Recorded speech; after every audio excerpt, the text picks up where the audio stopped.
짝사랑은 광범위하고 복잡한 심리적 반응을 불러일으키며 종종 연애 관계에서 가장 고통스러운 경험 중 하나로 간주됩니다. 짝사랑의 초기 심리에 관한 몇 가지 중요한 아이디어를 요약해 보겠습니다. 1. 매력과 애착. 다른 사람에 대한 매력과 애착은 짝사랑의 일반적인 시작점입니다. 이는 신체적 특성, 심리적 특성, 공통 관심사, 강한 정서적 유대 등 다양한 요인에 따라 달라질 수 있습니다. 2. 희망과 기대. 짝사랑의 초기 단계에서 개인은 자신의 감정이 다시 돌아올 것이라는 기대와 희망을 가질 수 있습니다.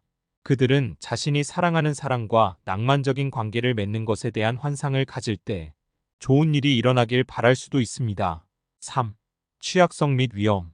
연결이 더욱 강해지면 실망과 거부에 더 취약해집니다.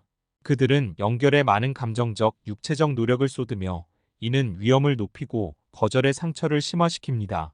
4. 이상화. 애정의 대상을 이상화하여 상대방의 모든 좋은 특성을 전면 중앙에 놓고 장밋빛 안경을 통해 바라보는 것이 일반적입니다. 이러한 이상화는 세상에 대한 왜곡된 관점으로 이어질 수 있으며 거절을 받아들이는 것을 더 어렵게 만들 수 있습니다. 5. 감정적 혼란. 슬픔, 절망, 좌절, 심지어 분노까지 모두 자신의 감정이 공유되지 않는다는 사실을 깨닫게 되면 생길 수 있습니다.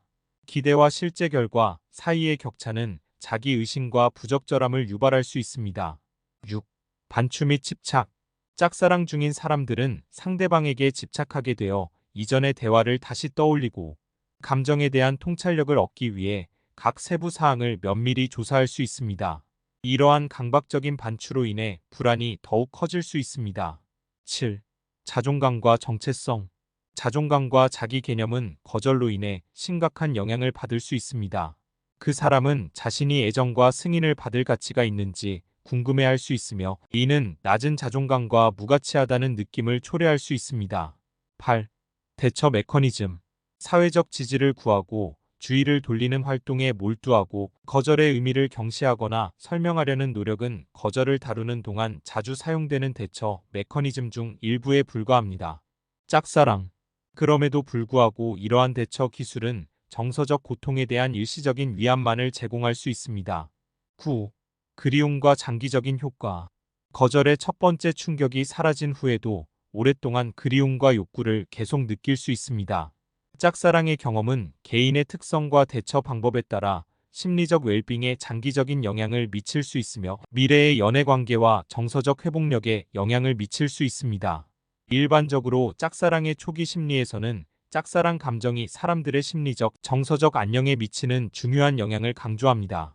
그것은 희망, 취약성, 이상화, 감정적 고뇌가 강하게 혼합되어 있는 특징이 있습니다.